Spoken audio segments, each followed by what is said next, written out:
Can Scott Single retire this year at the ripe young age of 62? All right, sorry for my unkemptness. I got out of the bed. I just couldn't. Something hit me in the head. I said, man, I got to do this video because it's nuts. All right, so I think we have our retirement paradigm wrong. Actually, we have this thing. We need this number. Whatever that guy's name was from Prudential. What's your number? It turns out he's a big lib, by the way. That bald guy with glasses. For about 10 years ago, every retirement planning was a bald guy with glasses. It was weird. Every retirement planning expert was some bald guy with glasses. The white guy bald with glasses. The weirdest thing, man. I can't remember that dude's name.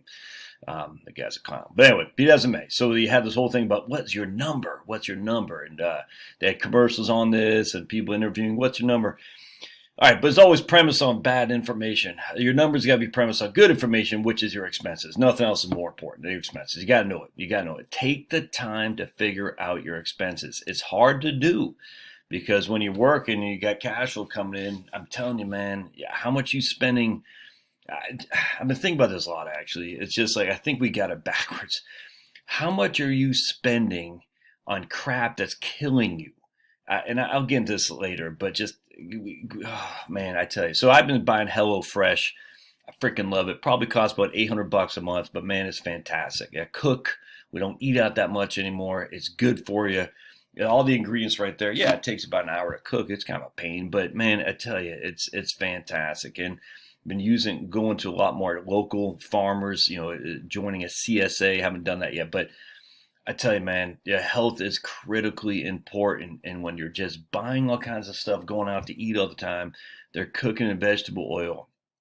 You don't know what they're putting in there. You don't. So if you can cook your own food, olive oil instead of vegetable oil, whole milk instead of skim milk, you'll spend less because you'll have less health expenses to pay. And less money on freaking insulin and less money on other crap that you don't need if you can just get your health in order. But the problem is no one knows what they're spending. And we're too busy in the convenience of life to go by McDonald's or something like that, or go to your local freaking restaurant every day for lunch. It's killing you, man. And if you can just narrow that down, you'll save a whole lot in retirement on your other crap because your health is saying, please feed me right food. All right, anyway, so we got Scott Single, and he's gone through the ceremony where he says, how much do I need? Well, I got no mortgage. A, I'm 62. B, I've been working for 35 years. All right, we're going to dive into this here in just a second. C, and I got my expenses down. I need about $3,500 a month. All right, that's what I need because I'm single. I don't do a whole lot. 35, that's $42,000 a year. All right. And if I keep it at $42,000 a year, interesting, huh? So let's dive into this here. So the first thing we got to do is we got to go over to Social Security, the indexing factors here. All right, and I'll put links in the show notes. So we're going down here, and we're saying Scott Single is 21 years old. All right, so we're going to hit Submit Request, and I'll talk what this means. So we're saying in the Social Security, here we go. So we're computing. You were born in 1959. This is your first year of eligibility is in 2021, which means you'll be 62 years old.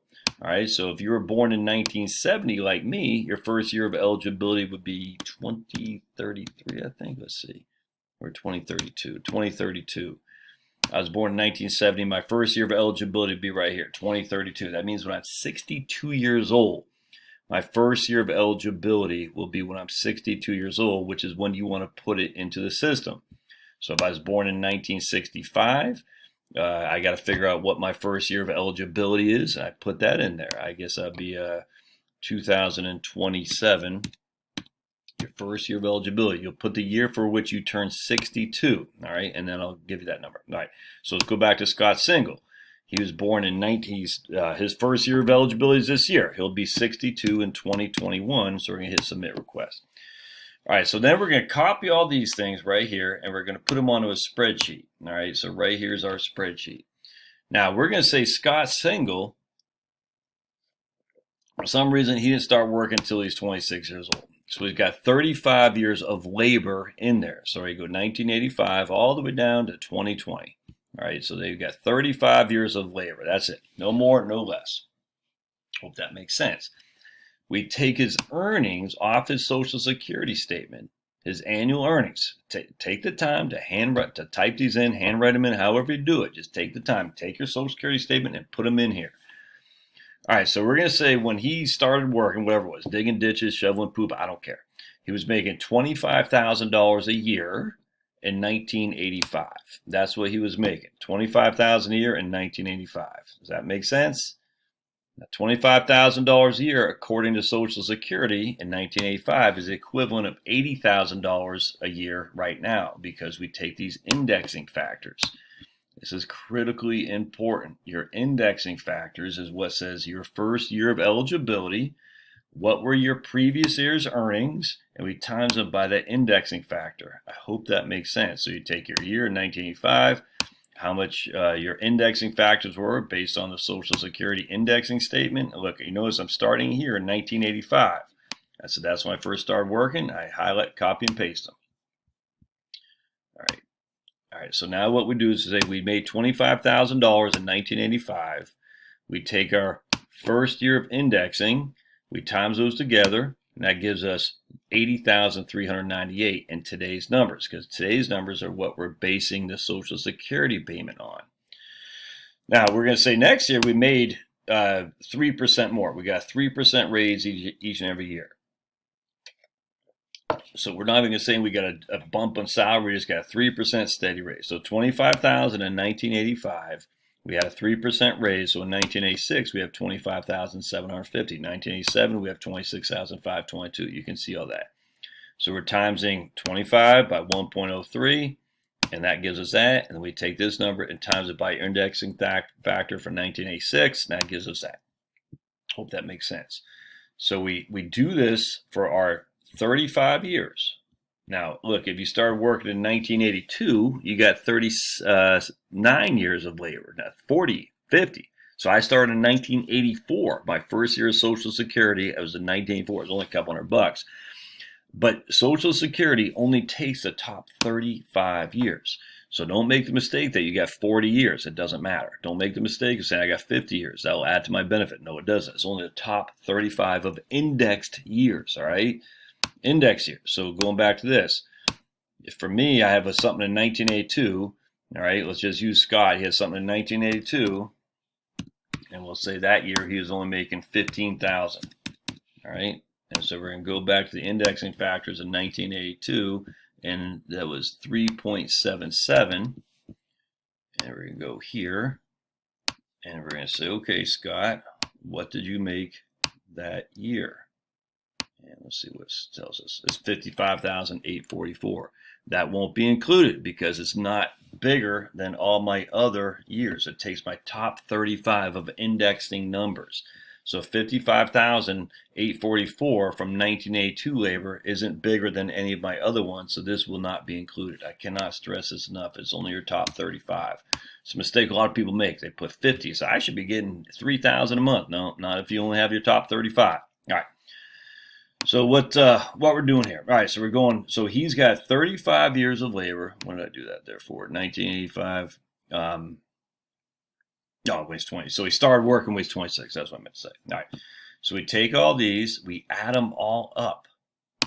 That gives us a total, not annual, total indexed earnings of $2.5 million. $2.5 million. All right.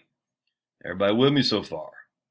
We divide that by 420. Why do we do by 420? Because that's your top 35 years of indexed earnings divided by 420, because that's 35 years. 35 years times 12 months is 420, because now what we're trying to get is our average indexed monthly earnings, or AIME, which will give us our Social Security payment. Our average index monthly earnings is $6,019. All right. Again, all we care about is their AIME. That's what we're trying to accomplish. So we take our top 30. We take our top 35 years of earnings. We index them for our first year of eligibility. In this case, it's 2021. We sum them all up. That gives us a total indexed earnings. We divide that by 420 because there's 35 years of 12 months each. That gives us 6,019 is our AIME, our average indexed monthly earnings. Then we go over here to the bed points. Basically, we say, hey, 6,019, I got 996 is my first bed point, and 6,002 is our second bed point. I'm not going to use a six. I'm just going to say we got 6,019. So basically, what I'm saying is we have 2 bend points. We really got 3.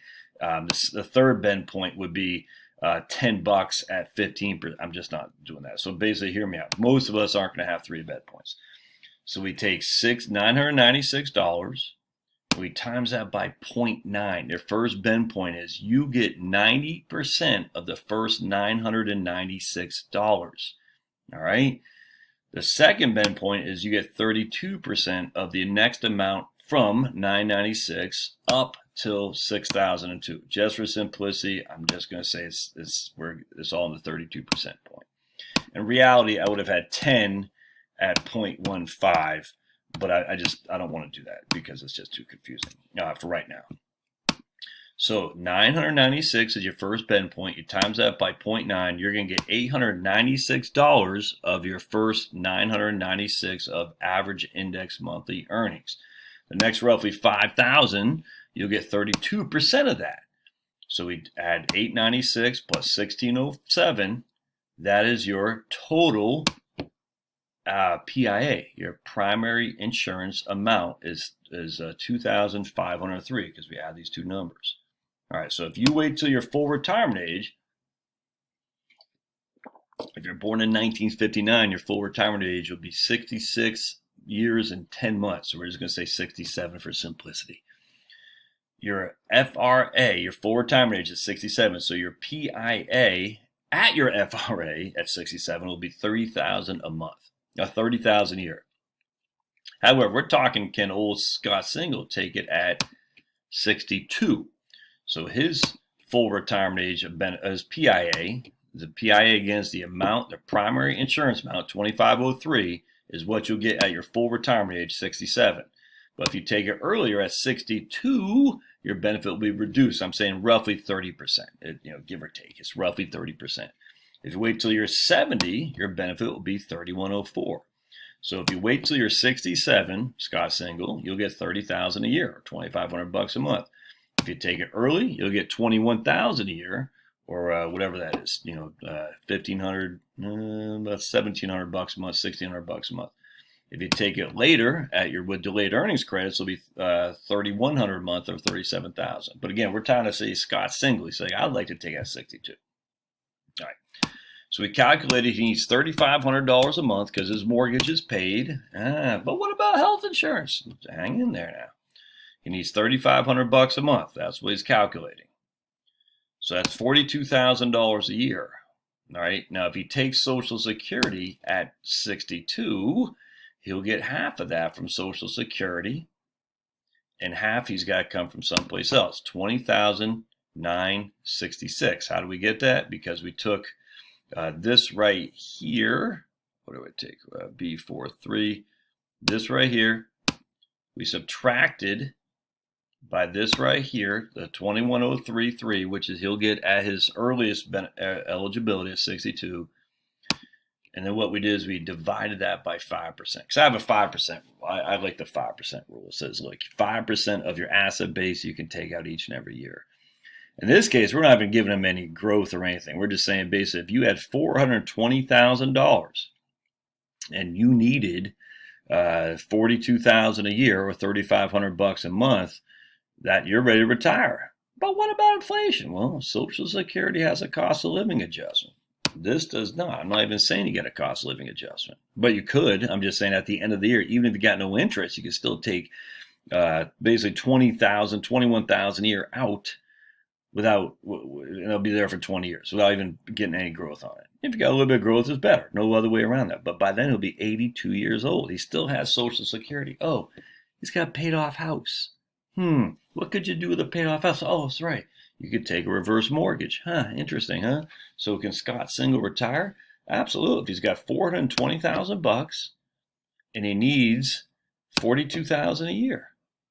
$420,000 minus $42,000. That's a 10% distribution yield. No, it's not.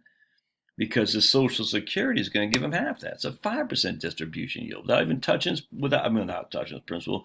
5% distribution yield without getting interest. That money will be there for 20 years. Oh, by the way, how much does Scott Single pay in taxes on $21,000 from his IRA plus $21,000 from Social Security? Let's take a gander, shall we? Here we have Scott Single's effective tax rate, 9.9% when he's 68, 6.6% at 64. If we go to the 1040, let's go his first full year here. He's got $21,000 of Social Security, of which he's only paying taxes on $6,200. He's got $25,000 of money he's taken out from his IRA. So his total AGI is $31,000. Still qualifies for Obamacare. He's paying off $2,000 in taxes. Just no big deal. All right, so let's fast forward a couple more years when he's on Medicare. Now we'd need a little bit bigger distribution here, $34,000, $35,000. But he's got $24,000 of Social Security, of which he's only paying taxes on $15,000. His total income is $50,000. He's on Medicare at this stage, so it doesn't matter in terms of Obamacare or anything like that. He's an effective 5% 10% tax bracket. Just not that big of a deal if you ask me. So what happens here, he runs out of money right about there at 79. But did he really run out of money? And I have him invested in the Ginnie Mae, by the way. We're just putting him in the Ginnie Mae. So let's take a look, shall we? Let's go to cash flows and say, where is his account? We'll go to net worth. His qualified assets run out right there at 78 years old. But you know what he's got? Oh, he's got $371,000 of a home that's paid for. Now I'm only giving him a house that's worth $250,000. I think I got it growing at what 2.5%. Right. So we go to retirement. We go to net worth of cash flows, and we say, well, he hasn't run out of money because we know for a fact he's got income coming in. All right, let me look at this. Where's his income coming from? It's coming from the Social Security. So when he's 79 years old, he, quote, ran out of money, he still has $31,000 coming in, $31,000 coming in. That's $2,500 a month. That's in the future, I grant you, but that'd be the equivalent of roughly $1,600 a month. Today will be $2,500 a month in the future. Has he run out of money? Of course not. And he's still got a net worth of his home at that point is worth $371,000. He's 78 years old. Why would you not take reverse mortgage of that? Forget about half that. What's that? $160,000, $170,000 or something like that. So if you had $170,000 on a reverse mortgage, and why would you not use that? So when you see this analysis that says 0%, you're like, yeah, but you still got income. And you still got a house that's paid off. That's why the important thing is to make sure you pay off your house. Now you can say, okay, I only haven't invested getting what in Ginnie Mae, he's getting all of 2.4%. If we put him in a let's see, a conservative portfolio, like let's go maybe this right here. Maybe like a Wellesley or something like that. Would that change the equation? Let's see here. Let's put him in a Wellesley conservative portfolio right there. Will that change the equation? Only got a 4%. I frankly, whatever, man. And, let's see if we got take Social Security at full retirement age instead. What does that do? I frankly don't find that to be that big of a deal because he has a house. And again, he could take a part-time job. He says, I'm getting out of my crappy old job that's mandating the jabba jabba. I'm going to get a part-time job for, we're going to say, add income. We're going to say part-time job for 5 years. Scott's part-time job. We'll say $20,000 a year for 5 years. And we're going to say it starts, we'll just say right 2022 because he just quit his crappy old job. And we'll do it for 5 years or something like that. See what that does differently, shall we? And we're just going to say it's we'll just say it's earned income, no big deal. All right, so now he's got $20,000 a year coming in. What does that do? I don't know, but at the end of the day, I'm like, he's still got a house that's paid. Now look at that. So at this stage, if you take Social Security, I want to go to early as possible. I'm just using this for example. He takes Social Security as early as possible. All right. He puts his money into a Wellesley fund. He's got 28% probability of success. He's still got a net worth at 7 when he runs out of money here. which would be at right about here at 85 years old, he's still got net worth of $400,000 in a home. The value of a part-time job. Anyway, the point being is this. Oh, by the way, this included Medicare. I want to show you guys something as well. So what I got was, what about healthcare? All right, so he needs $3,500 a month, and we got Medicare. Okay, so here's the on Obamacare. So he probably doesn't want to take a part-time job. Well, I guess he could, because he could. Yeah, that's what he should do if he took that part-time job. What he should do is defer Social Security. For sure, man, because if you're working part-time, you don't want to be taking Social Security and go up against the earnings test. So we'll do full retirement age right there. And we'll just say invest in the, let's do current allocation. Yeah, you don't want to go up against the earnings test, because if you're before your full look at that, man. Just make sure it took. It seems like if you're doing this, make sure you hit twice. Sometimes, yeah, look at that. So taking Social Security, so he works a part-time job from 62 till he's 67 at $20,000 a year. He's pulling from his retirement accounts in the interim. Check this out. So he got 20,000 coming in. He needs 45 going out the door. So he's pulling 30,000 from his retirement accounts. 30,000, 35, 33. And now he's got Social Security kicking in right here. 34,000 a year. He's pulling 21,000 from his portfolio. He's invested, how do we got him invested? Let's see here. We'll go to invested assets. Yeah, he's making, what's that, 14,000 on 384. So we take our trusty calculator. 14 divided by 384. He's making 3.6%. Still a big deal. We got our current plan. He's making, so the current plan is making 8,700 on 3.6. That's a Ginnie Mae right there, man. If we go back to analysis, the current plan is all in Ginnie Mae. And right there, he's still at a 2% probability of success, but you're like, dude, at the end of the day, under the current plan, you got 21,000 from your part-time gig. You're taking 35,000 out of Ginnie Mae. Now Social Security kicks in. You're taking 34,000 from Social Security because your full retirement age was $2,500 a year adjusted for inflation. You need $53,000 because you're on Medicare at this point. And Medicare, I got costing you $500 a month, which is what I have everybody costing. So now you're pulling 21,000 a year from your portfolio. If we go to net worth, at that stage in the current plan, your money runs out at 88. It's doable, my friends. A lot of different ways to skin this cat. And by the way, we still got this house that's worth $400,000. All right, love to hear your thoughts. Thanks now.